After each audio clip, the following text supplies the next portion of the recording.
like condoms are important. They're a really important part of sexual safety, sexual health, and recognizing that is still something that's important in the strategy to preventing HIV and also preventing unwanted pregnancies and all the other bits and pieces. It's interesting. I do a fair bit of work with people in the adult industry and sex workers, and it's an interesting mix of who uses condoms at every single engagement and who's a little bit more sort of relaxed in that space. And I find people that are more content creators in the OnlyFans industry or just for fans are not necessarily using condoms or barrier protection. Yeah. Whereas on-premises sex workers, people working in the massage industry.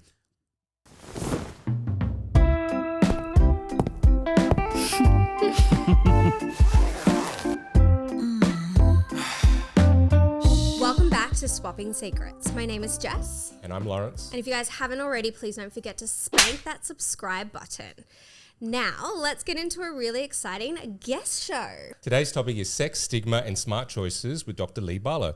So today we're going to be diving into something that's been exciting for us. It's a conversation around how education, access, and open dialogue can completely reshape the way we approach sex, health, and community well-being. So being honest, so many of us were raised with silence and shame, me, straight up misinformation, probably. And when it comes to sex, it has real consequences. It really does, like some of the things I hear out of this world. But today we're joined by Dr. Leigh Barlow, and he's a leading voice in sexual health, education, breaking down stigma in modern relationships and communities. Leigh is passionate about empowering people with accurate information, good, improving access to sexual health resources, very good, and helping people make confident, informed choices about their bodies and relationships, great. Let's see here to unpack the realities of stigma, the gaps in education, and what smart choices in the real world look like. Yeah. Leigh, welcome. Thank you for having me. What a mouthful that was. I mean, we do like a good mouthful here. Yeah. So Lawrence is good at the mouthfuls. Yeah. But stick around to the end of the episode because we've got just the tip, which is myth or fact. And we test how much we actually know versus what we think we know. I'm actually excited for this one. I'm going to be terrible. You actually also have to help us with this too. Yeah. Which is going to be exciting. No, we're not going to put Leigh on Yes, the we show, are. right? It's just going to be like, he's going to be just nodding or shaking his head silently, and it can be cut out. Looking pensive. Yeah. And Every single answer will be, are you sure that's correct? all right, so we've got a few topics to cover off today that we're interested in discussing with you, Leigh. The reality of sexual stigma in our society, and probably as it pertains to Western society, and even more particular here in Australia, and what you see and experience. So, why does stigma around sex still exist in 2026? Gosh, it's a really big question. There's a lot of reasons. So, a lot of us grew up with a religious background, or children of people who grew up with a religious background. So there's this intergenerational thing that happens where, we don't talk about sex, we don't talk about nudity, we haven't normalized nudity in a lot of our sort of non-sexual spaces. So things like clothing optional beaches or nudity in the household.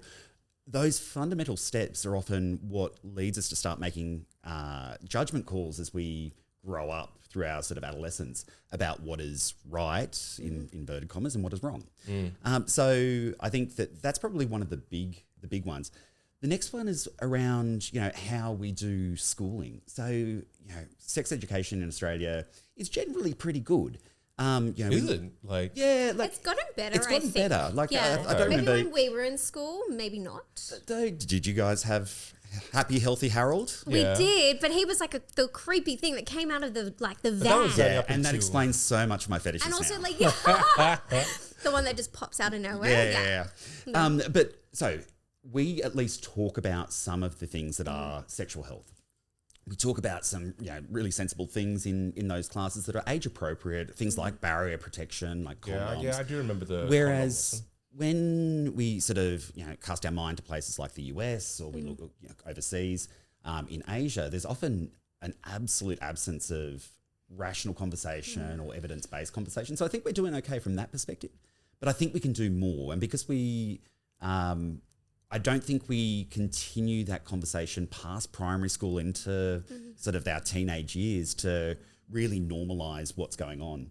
Yeah. Probably when it's most needed in the teenage years when the hormones are going into high gear and Agreed. shit's going haywire inside their little heads. Well, so like one of our babysitters, she at her school, so it was an all-girls school that she went to, and they didn't do any sort of sex education class, but at the end of the year, they had condoms at the tables they could take. So they understood that they knew they had to talk about protective sex, but they didn't actually talk about it. She was like, I got given a box of condoms. And I was like, what? Like, did they tell you how to use it and how to be safe with it? And she's like, no, most of us have been having sex anyway, so it's fine. I'm like, but that's not the point. Like, they needed to give you some sort of... Anyway, she also went to a Catholic school. So, I don't know And if I think maybe that might be the problem. yeah, she was a bit like, I there's do wonder condoms. that in like schooling system, because I know like the curriculum is administered by the board Department of Education, and all schools, no matter public, private, have to follow it. But when I'm thinking about a Catholic school or any other kind of religious private school, surely their own, how do I put this diplomatically, belief systems start to transfer, right? Totally. It's like you've got a teacher who might not even, it doesn't believe it, or I dare say, would they even admit some information because they're like, who's going to know? Potentially. What I do find, so I work quite strongly in sexual health, but I also do general practice. So I work here in Sydney as a general practitioner. So I see people all the way through from childhood through to sort of older age groups. The really heartening thing is that the younger people that are coming through today are more informed and quite often have got really, like, interestingly, very supportive parents. So, I've got a couple of young kids, probably in their sort of 14, 15, 16 age group, and their parents come in and they drop them off and they're like, you're going to have a chat with Dr. Leigh about blah, blah, blah. And they sit and they talk about gender expression or sexuality or consent or all sorts of things. Yeah. Whereas, the parents happy to have that conversation, but I think for them or for these kids, it's easy to have that conversation with a trusted external person rather than, Mum, how do I use a condom? So that's definitely a much more common thing that I'm experiencing now than I've ever experienced in my career. That's interesting. We had anecdotal experience of, so in my generation, which is, probably late millennial, is condom usage is the norm, kind of expected. It's almost like as if we're hooking up with someone new, it's expected to reach for a condom. It's not even usually a conversation that I found in my experience. There are obviously exceptions to that, but the generation below, or maybe, I don't know if it's an entire generation group, but it's just like the younger 20-somethings now, it's just like condom use is, it's the inverse. It's weird if you're saying, why are you reaching for a condom? Is that just something? I think that's a select group because I'm finding... Oh, I would like to. Oh, yeah, sorry. Let's the professional tell us. So, look, and I can sort of talk broadly, and then I can talk from my own experience. As a gay man that grew up in Sydney and, went through, condoms are not necessarily part of my sexual practice. Yep. Because I use pre-exposure prophylaxis for HIV, I use doxycycline post-exposure prophylaxis to help protect against syphilis and chlamydia. I vet my partners. Or, on the occasional time that I don't vet my partners, that, we're a little bit more aware and we increase testing intervals and things like that. So I'm very big on taking a risk-based approach to all of that sort of stuff. For young sort of heterosexual presenting people that are out there and hooking up and doing their own thing, like, condoms are important. They're a really important part of sexual safety, sexual health, and recognizing that is still something that's important in the strategy to preventing HIV and also preventing unwanted pregnancies and all the other bits and pieces.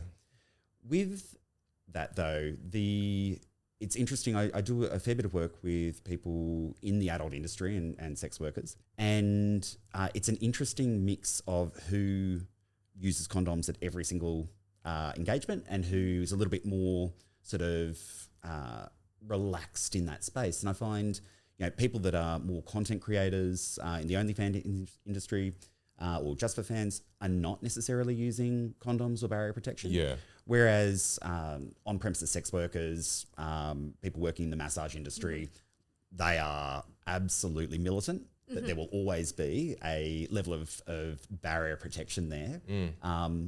And I think that, I think that clients and I think that the general population and public actually need to realise that, these people do work with agency and they are able to say, no, that's the rules of admission. That's the way it's going to be. Yeah, for sure. I know, which is good.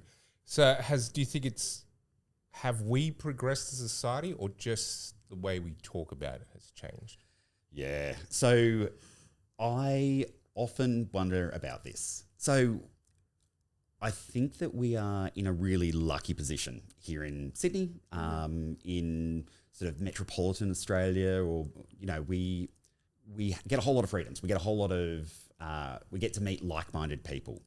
I sometimes worry that what we see and what we get to experience is because we're in a bit of an echo chamber and we are associating with and we're hanging out with people that have got similar mindsets, similar ethics, similar, understanding about sexual health and health literacy.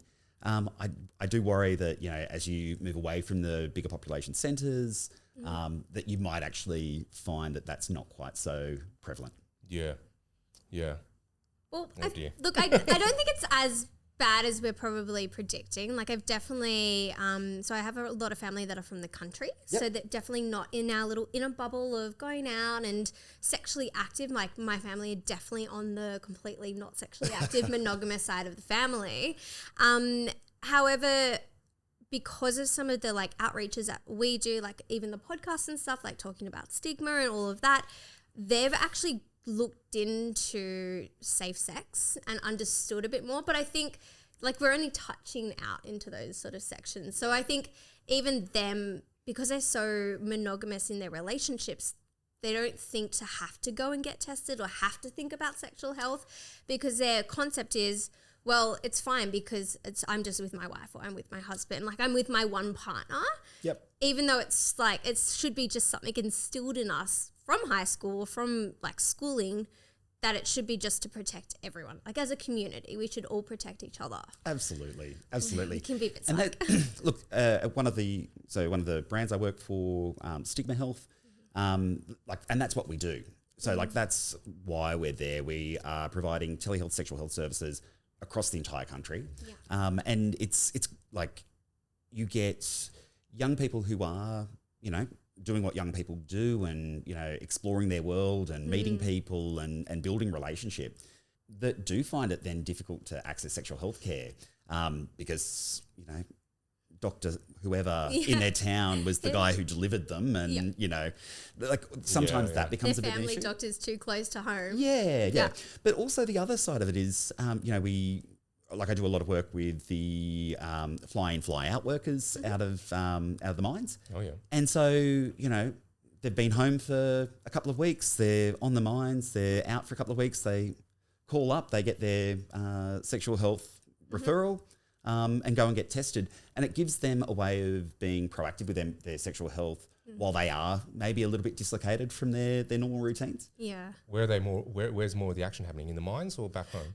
Well, I was going to guess the mines. They were getting look, wild. I don't ask questions about that, but I'm sure I've seen a video there somewhere about it all. Like it's deep excavation is not what we're actually thinking about. On the topic of education, so what is formal sex education here in Australia? You said it was good or better than other places, but where are we falling short? Do you think?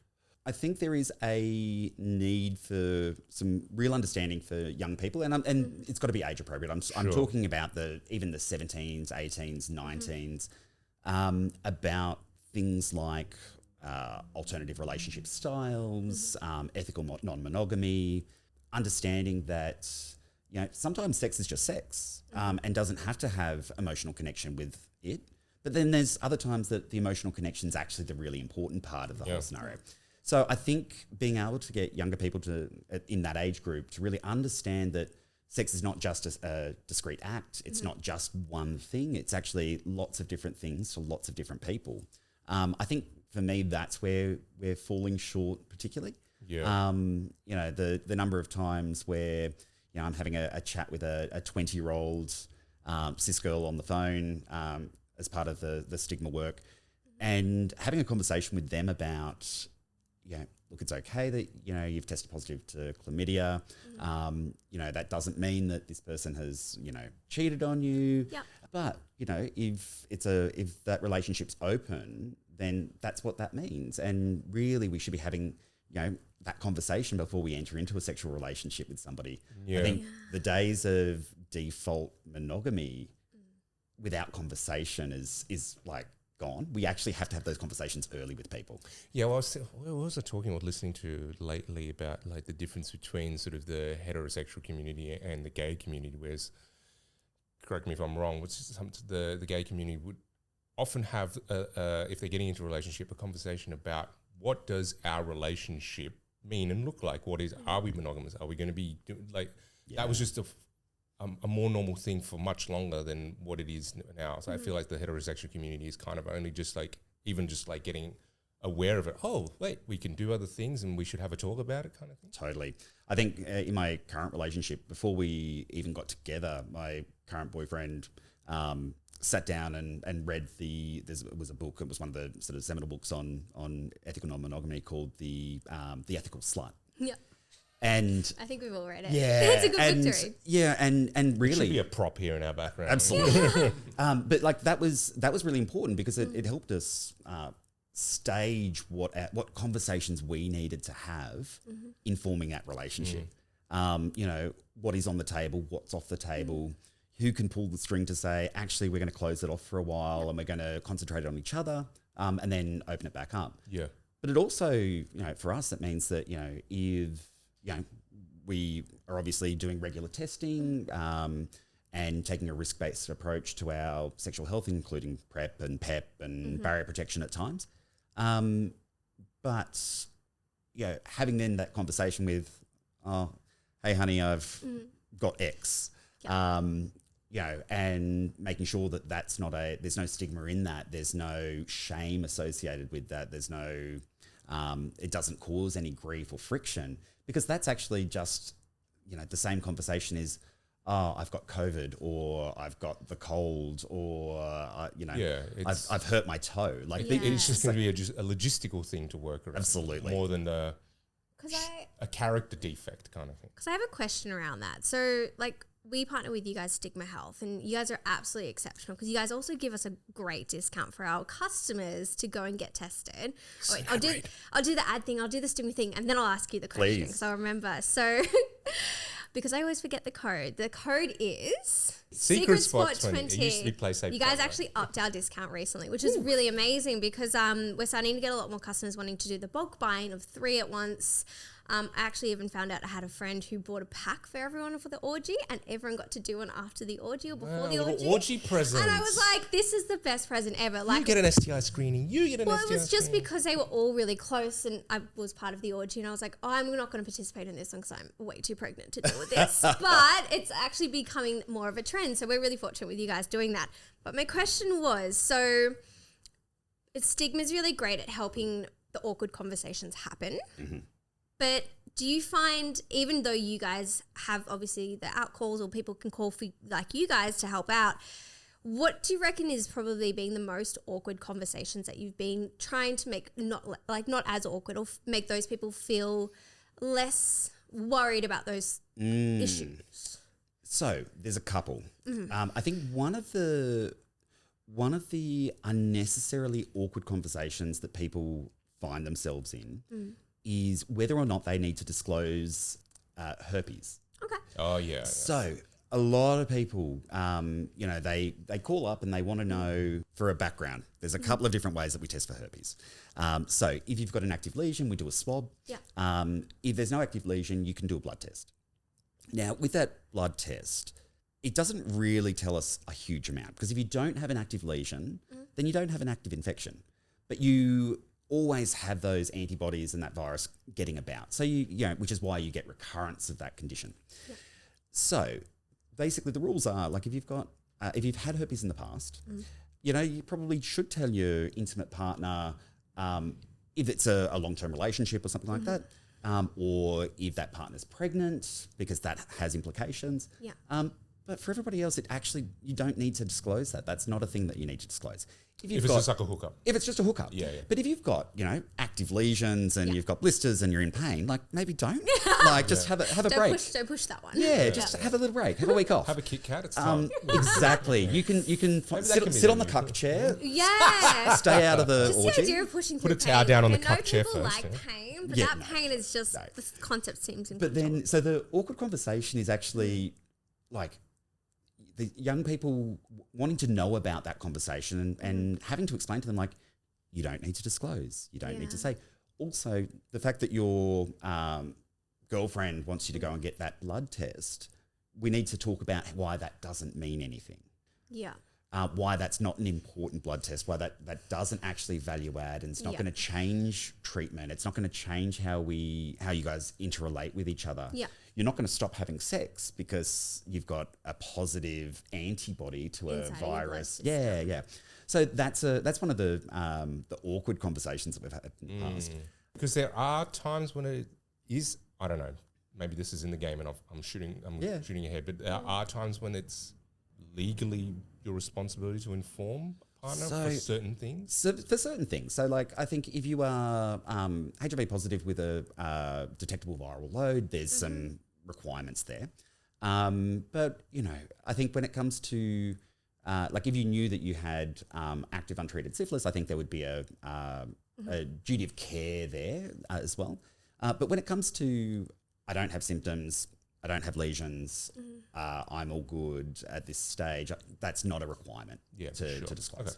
But, you know, if you're going to be hooking up with somebody regularly, then it's probably worthwhile going, hey, by the way, this week I can't hook up because I've got this come back. My consult's just decided to pop up. Exactly. Yep. And the thing is, like, if a regular partner knows that that's something that happens for you, then that's not a shock. Yeah, because I've had partners or play partners in the past who do get cold sores, and their biggest fear is transmitting that towards me or to someone else. And I'm like, well, that's fine. Like, not everything has to be a sexual relationship. And if it does, like, obviously you can cover, and we don't interact because this is different to this one as well. Yeah. That was the biggest, like, I think as a teen growing up, I thought they were the same. I thought having a cold sore and having genital warts was the exact same, like, because they were both in the herpes category.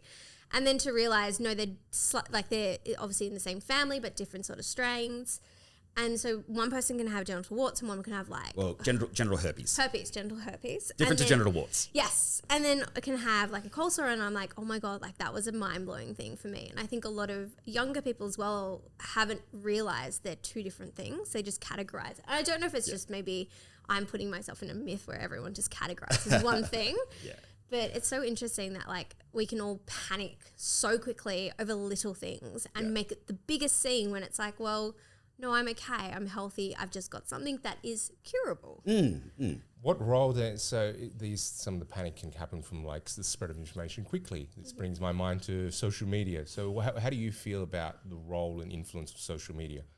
I mean, I know there are official channels that people can get their information, which through social media, right, which is obviously a net positive. But generally, when you think about how people consume social media, do you think it's dangerous, or is it generally, from what you've seen, good information? I think dual-edged sword is a really good analogy there. I think that as long as you know where your information's coming from, then that's great. So I look at, like, when I look at the Australian context, I look for information coming out of ACON, so acon.org.au. So their channels are things like their ACON or Emanate, Ending HIV. Like, there's a few of those. And we know that they're really good, reputable brands, and they're giving really good high-quality information.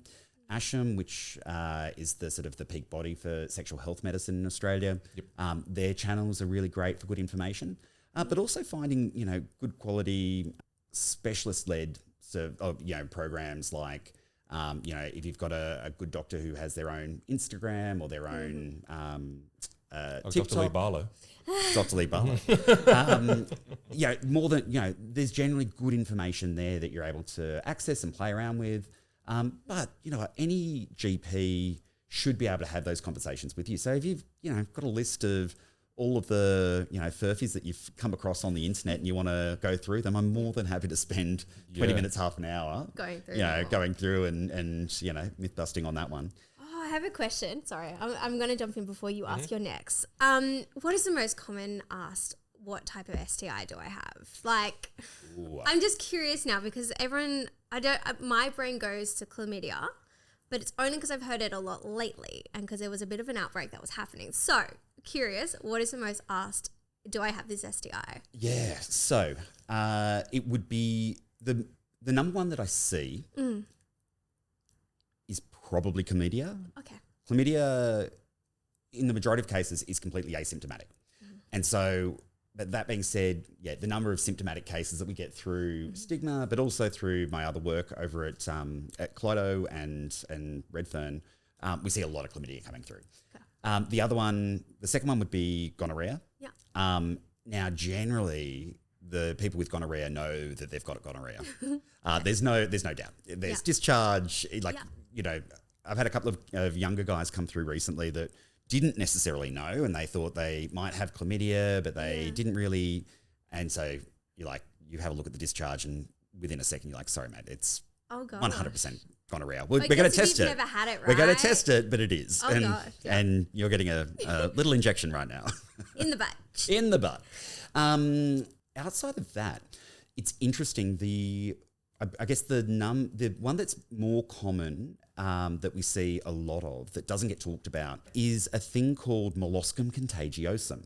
What's a mouthful? Yeah. So these. Is there an abbreviation for that? Molluscum. Molluscum. So these are these tiny little little blisters, really tiny little blisters. They're not painful at all. And little kids get them from sharing bathtubs. So they're spread through the water and all that sort of thing. Okay. Adults get them from getting hot and heavy, rubbing up against each other. Yeah. But that's the number one where people come in and they go, oh, I've got this ingrown hair. And you're like, oh, no, it's not. It's a molluscum. And it's fine. And you just give it a little zap with some liquid nitrogen, or it's going to go away by itself. But it's completely benign. It doesn't do anything. Yeah.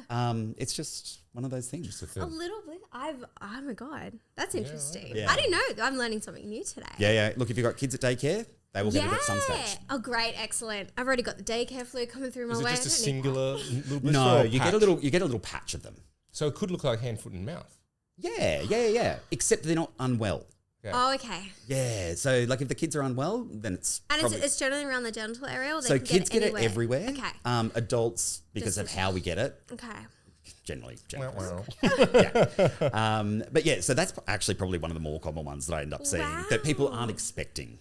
I've also so just in the club, I know because I've had this before, and it was something that I didn't. So it was when I first started exploring as a swinger, I was like, oh, I don't really know much about like changes in smells, and it was BV. Ooh. Which I had no knowledge of it. I had no idea what it was. I was like, oh, I've just got a yeast infection. Tried to do the normal thrush protection. No, it wasn't that. How common is that to get? Because I feel like it is quite common. Yeah. Can we talk about how it's been, has it officially changed categories into an STI? Is it now an STI? Yeah. So it's super common. Yeah. And we used to just say, oh, look, it's a change in pH and it's a bit of a bacterial overgrowth and blah, blah, blah.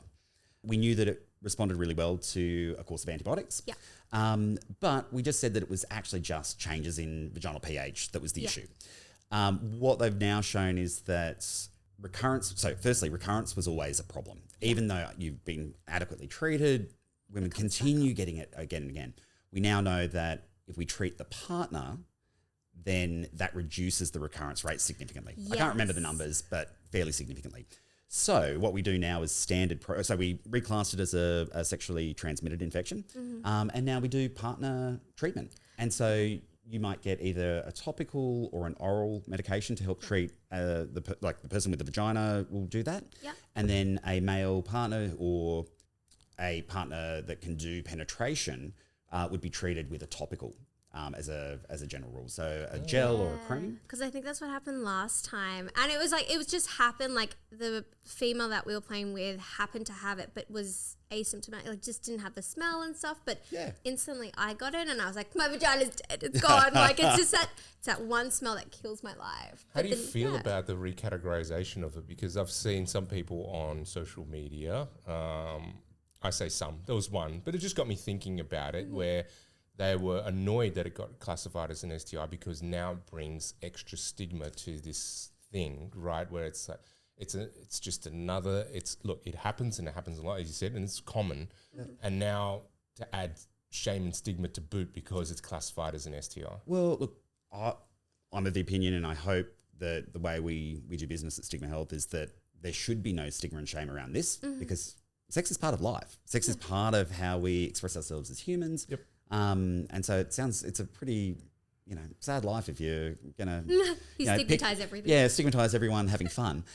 But it wasn't that. She was talking from the point that it's just like, I get this often. Yeah. And now I'm just gonna have people just going, you're dirty because you've got an STI. Well, no. So what it means is that we can reliably treat her sexual partners, and reduce her chances of recurrence. Yeah. Yeah. Like, so it's not about judging. It's not about stigma. It's not about shame. It's about making sure that we're giving the right level of treatment for that person. Yeah. But what it also brings up is that, when a person comes in and they've got, pain on urination or discharge, and we test them, and it comes back positive for chlamydia.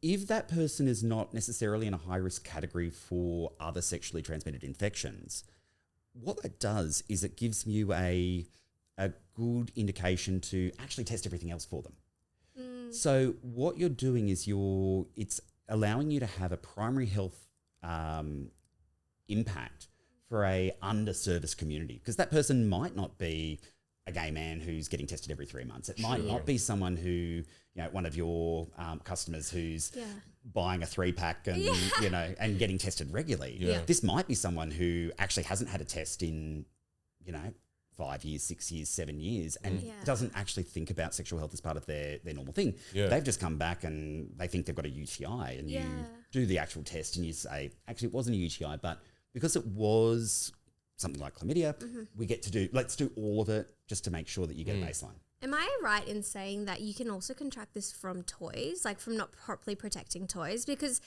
this might be a myth that you're going to tell us later, but I have so many sex worker friends who are so adamant and so strong-willed and said, no, I don't need to put condoms on toys when I play with other partners, and my whole body goes into a shake. I'm like, no, you even some of our regular play partners that we still have, I put condoms in every single one of my toys because I'm like, I just don't need anything. And I find a lot of women have contracted, or play partners have contracted other things because they just don't think that a toy can hold it. It's untrue, right? Yeah, it's untrue. Okay, it's good. untrue. Good. So, toys, fingers, mouths, everything holds it. Yeah. Everything holds it. So, everything should be cleaned between partners. Yeah. Or use barrier protection. Yeah. Or, you just understand that that's potentially the risk. And, that your testing protocol needs to be adjusted to accept that risk. Yeah. The classic one in that one is people who are really religious with their use of condoms for penetrative sex. Yeah. And then you're like, yeah, but you can still, have you used a condom for oral sex recently? Yeah. And they're like, oh, no, never. You're like, well, that's how you got. Yeah, but you can still contract it through your throat. Go straight down there, and that beautiful sore throat is what that is. Absolutely. I have a quick question for Dr. Barlow. Leigh. So we're all parents here, Jess, Lawrence and myself. And I want to sort of ask, what's your impression of younger generational people coming in particular because I'm part of the queer community myself. I know with my son, if he chooses that lifestyle, it's different for how I grew up, knowing what the history was of it and how to influence my decisions. How do you see that in a younger generation influencing them? Where does it come from, and where do you hear those philosophies or their idealisms coming from? So obviously the conversation with younger people is different than it is with, a 30-year-old gay man.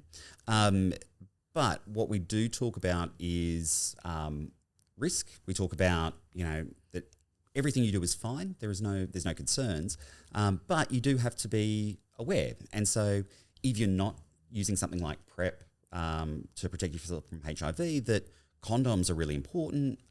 If you're having penetrative sex with somebody who could have HIV or could contract HIV. The big one, one of the conversations I had recently was with a young woman around 18 whose primary sexual partner is a man who also has sex with men.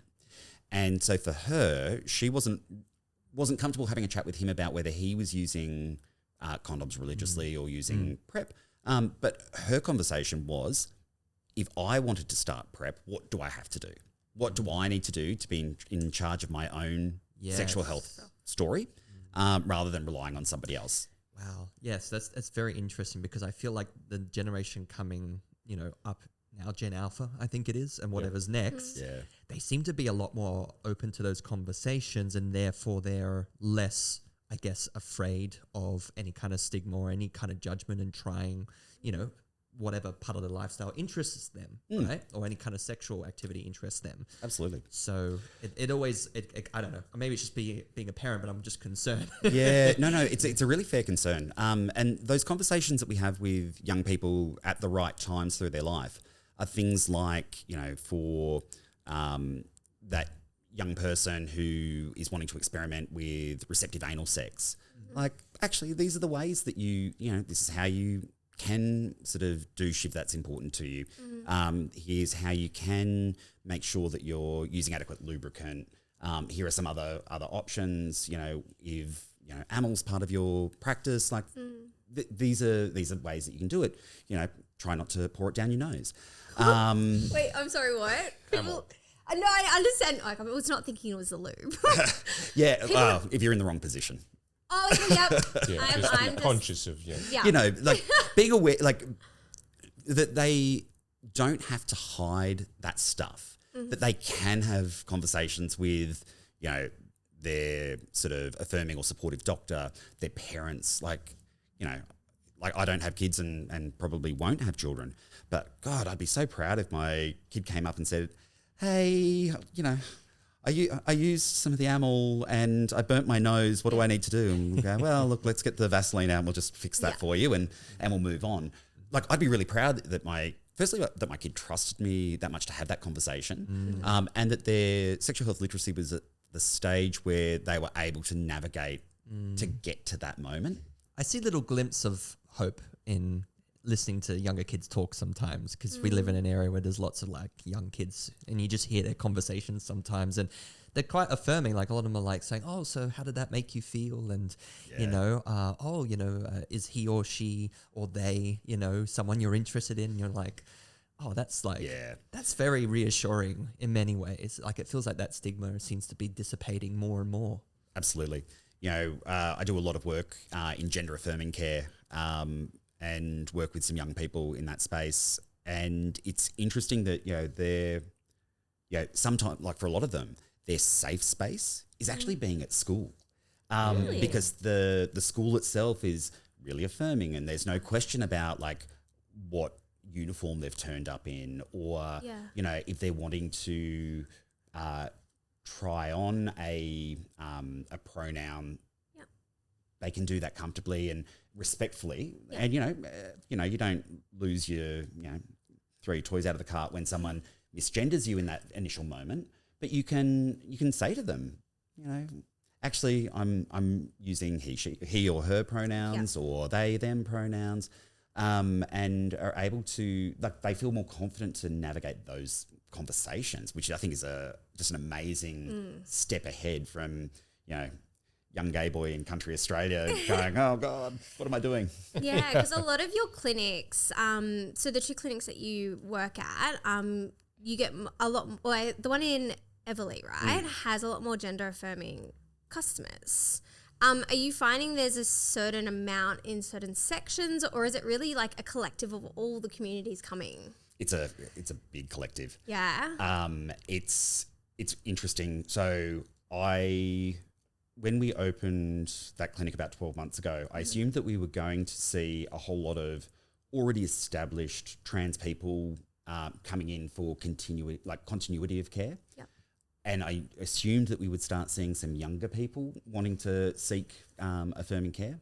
The demographic I didn't expect to see there was an older cohort, people in their 60s and 70s who'd gone through some life change. So it may have been the death of a spouse, it may have been going into retirement. Yeah. And they're like, now's the time. I Now have better than always, yes, I've always had a level of gender incongruence, not necessarily dysphoric, but I think I'm ready to either, maybe start some hormones or, experiment more in this space. It's been fun. It's been Are really you good. finding that? So I'm assuming it's obviously a bit easier to do that transition younger, like the body can take that on a little bit more, or is that just another thing where it's whatever your mindset is put to, you can do it? Yeah, absolutely. So, I think there's a misconception that everybody who undergoes gender affirming care wants to pass. And that's not necessarily what it's about. Yeah. For a lot of people, it's just the making active changes that make them feel more themselves. Okay. And so the physical outcome is not necessarily is not the endpoint for success. Yeah. There's other metrics we avenues. use. Choices versus the ability to have choice rather than the outcome of the Exactly. choice. Yeah. On the topic of choices, what does being responsible or responsible choices look like in the real world? So I think being responsible in this world of swingers, of people participating in non-monogamy, for gay, lesbian, trans, bisexual people, I think That's us. I think being responsible is understanding what your risks are and taking a considered approach to that. So if you or your doctor thinks that you might be at higher risk of something like HIV, take action. That might be pre-exposure prophylaxis, so PrEP, which for cisgendered men can be taken as a daily dose or as an on-demand dose. For women and non-binary and gender diverse people, it's a daily dose. It may be that barrier protection's the right way for you, that condoms at every time. And for a lot of people, that works really well. When it comes to understanding the other risks, so if your risks are associated with syphilis or chlamydia, using something like doxypep as a post-exposure prophylaxis can be helpful. But also realizing that testing is a really fundamental, important foundation stone of any risk management approach to sexual health. It makes sure that on an individual level that you're safe. It reduces your chances of having things like pelvic inflammatory disease and infertility. It helps reduce your chances of anal cancer and throat cancer in certain circumstances. So that's really important. But then how that then impacts your sexual network, that's where you start getting this compound interest moment where, because one person coming into the club that has, insert STI here, they have the potential to impact a whole lot of people around them. But if everyone's able to have conversation and they're comfortable having that conversation with each other and they're able to send a message to say, oops, I tested positive after that event, then that's great. So I think being responsible is about understanding what your risk profile is, taking action on that risk profile, and being communicative and open and realizing that no one cares. Just relax. Everyone would prefer to know if they had been exposed to something than not, because everything is manageable. Yeah, I think that's the biggest thing, like biggest myth that people think if they tell somebody, they're going to instantly never want to talk to me again. So as long as we can bust that myth, which I think will lead us into our amazing game. But before we do that, We want to talk about our last sponsor for this episode, which is flirtadultstore.com.au. So Flirt Adult Store, you want to get like sexy goodies. You want to give toys that are nice and clean, brand new out of the box. or you can actually get their cleaners as well. We have them all around the club. So our lovely Safe Cleaner, which has been, they get used so much in this venue. And you lovely listener, if you use our promo code SECRET15, that's SECRET15, you get 15% off your order. It also shows some support for us and support for flirtadultstore.com.au. And you can get yourself some goodies to bring along to the club or at home, wherever else you are going to do it. Thank you, Flirt. But let's get into this myth. Is it myth busting, myth or truth? Myth or fact? Myth or fact? No, wait. Gabe, over to you. Tell us again. Truth or dare? Truth or dare? Let's try it. Oh God, you're gonna hate the dares. It involves the glory hole and lots of just like uncertainty. I'm feeling very confident. Okay. You take my spot. I love that confidence, Leigh. That's not what I need. So this game is, as part of Just a Tip, called Myth or Fact. So our hosts here are going to be given some statements about sex and sexual health. They have to write on their paddles there if it either is a myth or a fact. Okay? Then I'm going to announce when they do reveal whether it is in fact a myth or fact. And then Leigh, if you're welcome to comment on it if they get it wrong or if they get it right, however you feel you would like to do so. Oh, fuck. All right. Give it a go. And no pressure, you're just in front of a doctor. No pressure. I'm going to fuck it up. I suck at these ones. These are the ones And our own community of people who may or may not look up You know to what? us It's a as learning knowing experience. things, which we tell them we're not medical professionals, we know nothing. I like how you've already written fact. He's like, fact. Yes. You can't write it yet. You don't know what the answer is. I was anticipating, Gabe, are you ready? And I was just going to go. God, okay. You'll learn very quickly, Leigh. This is my kink of just making them He feel... loves doing little game shows to fuck us up. Yeah, Pretty much. Especially just like seeing cool. how Yeah, maybe- badly they fumble. It's fantastic. You need a nickname. It's going to be called Game Show Gabe in a minute. Oh, I can't wait. All right. So, myth or fact number one. If someone looks clean and healthy, they probably don't have an STI. Myth or fact? Are they going to get harder? What do you- Yeah, I like feel- me. Like probably. As this game progresses. Oh my God.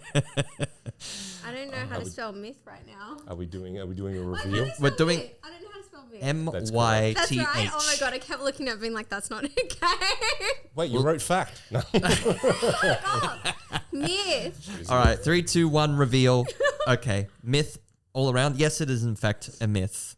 Do you want to comment to that, Leigh, at all? Yeah, so most STIs in most people are going to be asymptomatic.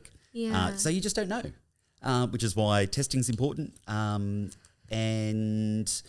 making sure that your partners are open, honest, and able to have stigma-free conversations. Yeah.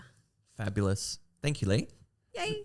Myth or fact number 2. Okay. You only need to get tested if you're sleeping with multiple partners. I don't think sleeping is the important part. Yeah. Myth? Oh, wait. Sorry. I always forget to wait. Yeah. I have the patience of a 2-year-old. Gosh. Well, this is my answer in case you all want to know. You got premature, Premature expoliation. I don't know how to... myth. Myth, of course. Myth, it is a myth. Yes. So my rule of thumb is that your testing interval should be risk-based. So for men who have sex with men or women who have sex with men who have sex with men every 3 months. Other than that, if you are the quintessential from the country, very relaxed heterosexual person, once a year is probably a really good time to get that done. You know, you're going to go and get your cholesterol and your sugars checked, may as well get an STI check. The other times that I recommend people get STI screening done is if they're changing sexual partners, if they've got any symptoms, if they're at all concerned Or, and this is one that's becoming more evident and emerging, is around if you're going to be attending a particular play space or an event, or if you've got an occupational need. Yeah. What is the rationale behind, say, the quintessential monogamous couple who only, they say they're only having sex with each other? What would be the rationale for getting a test done once a year? Say let's say they've been together 10 years and they've said they've only been having sex with each other. What would be the rationale then? So there's a couple of reasons. Although we'd like to believe everybody, there are lots of things. So what I consider sex and what you consider sex may be slightly different. Sure. Does a blowjob when you're getting your massage, is that considered sex, or is that outside? Like, do you get does that person get a pass in that scenario? When you went on that business trip to wherever and you woke up with a very big hangover, what else happened? So there are times when even a closed sexual relationship may have a free pass. And that might not be discussed, and that's an issue in itself. But I think that, I think it's reasonable that we just do it. They're simple tests, and they reduce a whole lot of problems. So actually one of the classic times that we do testing for women is during pregnancy. And so now it's become recommended that we actually test for syphilis. I think it's 3 times during a pregnancy because of the risk of congenital syphilis in Australia at the moment. So and that person on paper may be only with one sexual partner. There may be only one way that this is all going on. But there is a risk there that outweighs the value, the problems with testing or the risk of testing. Yeah, I'm still doing mine every 3 months. Yeah. But that's just habit. Yeah, but being non-monogamous obviously lends itself to that. I have had, I'm just going to throw in one more thing here because I've experienced this personally this is way, way, way back and just getting into the non-monogamous play scene, and I went to the local GP and asked for a sexual health screening. He's just like, but aren't you're married? Yeah. And I was like, can I just have the test, please?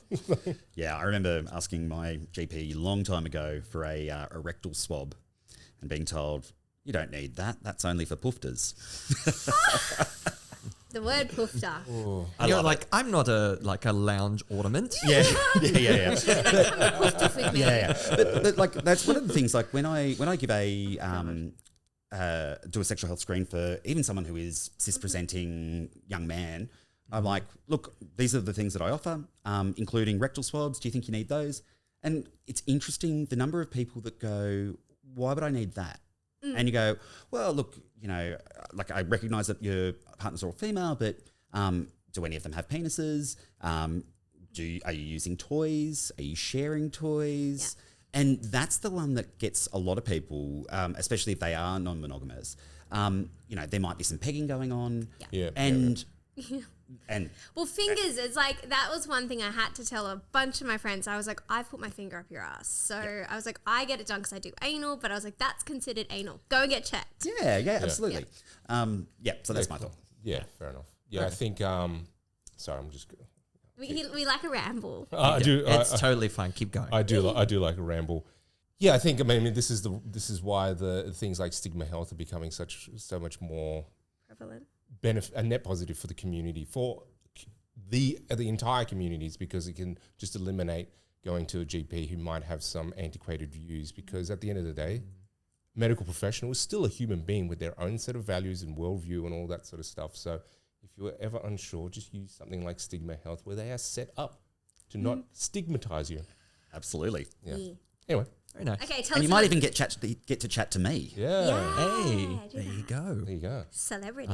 I'm still stuck on where you get your massages, Leigh, because Are you offering? It's an often overworked muscle that needs some tension relief. Yes, absolutely. I get happy ending massages. Yeah. Do you? Yeah, I do. Okay, cool. Actually, We'll talk later. I have a really good female one. All right, humble brag. Anyway, it's a good release. Continue. All right. Well, some of these ones we've already talked about, so I'm just going to skip over the ones that are very obvious and go into the harder ones now. Yeah, Okay. I like a harder one. I know. Okay, question number 3. Myth or fact, using a condom means you're mostly protected from most STIs. My pen sucks. Okay, ready. 3, 2, 1. Fact. Fact. Only because of the high percentage that you are protected, but you aren't 100% protected. Well, the operating The wording words in the there were question. mostly. Yeah, mostly. Yeah. Thank you, mostly. Well done. Is that right? You paid attention to the question and how it was worded, and you are correct. Is that true? Are we correct? What's the percentage of condoms? Oh, Like- that I can't answer. Damn it. I So, would say right. so the way I normally say to young people about condom use, we know that condoms are really, really effective at protecting against HIV and protecting against pregnancy. Everything else, it's a flip of the coin. Yeah. So keep testing. Yeah. Just because you're using a condom doesn't mean you get out of going and getting tested. Gotcha. So up the bums, no babies is Yeah, not a, is a yeah, false that's thing? fine, that's fine. Cool. Gotcha. Awesome. All right. Number 4. Believe me, Okay, we've number tried. Didn't work. It didn't work. Me too. All right. Second last question. Myth or fact, STIs are more common in non-monogamous communities than monogamous ones. Oh, There's man, two. I'd love to know the where the data was pulled from this, but I think it's only this So say it because again. of how. So the question was Outrageous again, myth work. or fact, STIs are more common in non-monogamous communities than monogamous ones. Monogamous communities. okay. 3, 2, 1. We got myth. It is in fact a myth. Only because we're more well educated or less stigmatized by it. Testing regularly and dealing with what we've been speaking about is knowing your risk profile and acting accordingly. I feel. Do you feel the same way, Lee? I do. Excellent. Well, you guys are 4 for 4. If you get this Fine. next one right, 100%. You guys are honorary Do we get? doctors. Yeah. Yeah. You Actually, guys no, get that's your a bad doctorate idea. after I've got this. a doctor's outfit. It'll be great. I'm sure I've got a spare clinic room somewhere. Done. Done. I can do What a whole missed thing. opportunity, Jess. You could have Oh, worn. no, gotta We be- can You help love you to wear triage at the costumes. clinic for you. It's just like we can Oh, do the I don't like questionnaire. blood, so maybe that's not going to work. Just give the prep. I'm afraid of blood. That's okay. We've got other kind of fluids you can play with. All right. Okay, done. Last question, number 5, and this is very much a question for you guys. Myth or fact, talking about STI testing before sex kills the mood. Is that a myth or is that a fact? Well, I know what it is for me, but I don't know what it is for other people. 3, 2, 1. Myth. I would say it's a myth, but it's subjective, right? It is subjective. I was about to say I that is have a lot subjective. of Very people subjective. I've had to educate that having that conversation isn't unsexy. But Lawrence does it in our newbie talk as well. Like Lawrence does a newbie talk for all the little freshies that come through, calling them freshies. But we'll talk about the fact that it's not uncommon to have those conversations because For me, it's not necessarily about the status, because as you said, like saying, look, I have herpes, but I'm not presenting right now. Maybe less than sexy. I can see that being a thing. But it's more around the consent talk, which I find is the more sexy thing, which for me is just like that tacit explanation of risk profiles of risks that I see and willing to take action on. Like we use condoms for penetrative vaginal anal sex or whatever it is. And that implies what is our risk profile and type of thing, where it's not necessarily an explicit conversation. To me, that's where the sexiness come from, because when you define the boundaries and we're like, great, we know what we're doing in the sandbox, let's get into it, rather than kind of guessing halfway through. Yeah, look, I agree. I think talking about sexual health can be sexy, but these are conversations that should be happening over a period of time. This is not all right, I've rocked up at your front door and and here's my STI check. Like that's not what I'm advocating for. But if I've got a partner who I know gets tested regularly, I know who they're on PrEP. I know that they use DoxyPep. But then I also know that they go to sex on premises venues quite regularly. Then I get to make a decision about whether I'm happy or comfortable playing with that person at that point in time. And so it's what, like, that conversation helps you inform that consent piece. Yeah. Because it's part of consent.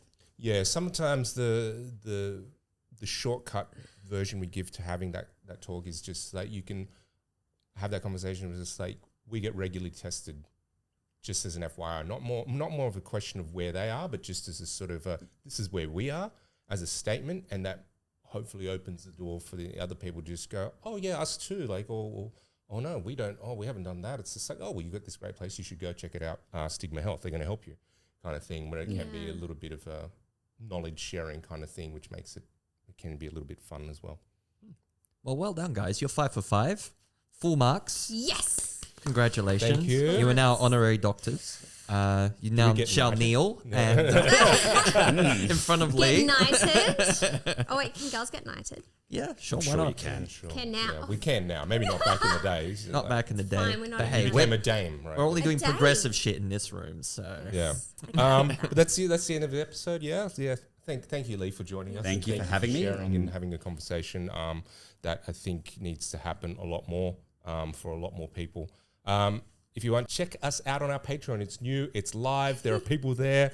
We've got extra dirty, sexy bonus content. There's like raunchy recaps. There's the shit that we say that becomes bloopers because I'm an idiot. But what did you think about this topic today? Please let us know in the comments wherever you're listening. You can send us a DM on socials or a voice message, even better. And we can play it on the episode. Don't forget to spank that subscribe button and rate us 5 stars for sexiness. Yeah. Before I drop our handles, do you want to drop your handles so we can get people following you and maybe even the clinics where they can find you? Yeah, sure. So you can generally find me online at Stigma Health. So stigma.health or prep.health. The other one is Hey Fella. We also have another brand which is called Roid Safe for those of you out there who are using performance or image enhancing drugs that want a bit of a risk or harm minimization discussion. There's those. Also, my Instagram is Dr. Leigh Barlow. Nice. We'll drop them all down below. So if you guys have forgotten already, like myself, to find out where to find them, we'll put them all down in the little tab below. And then ours will all be there as well. Swapping Secrets or the Our Secret Spot. We're on pretty much every platform that we could possibly touch without getting kicked off. Well, thank you very much for joining us and thank you for listening. Catch you next time. Hopefully in the club. Stay sexy. Bye, everyone. Bye.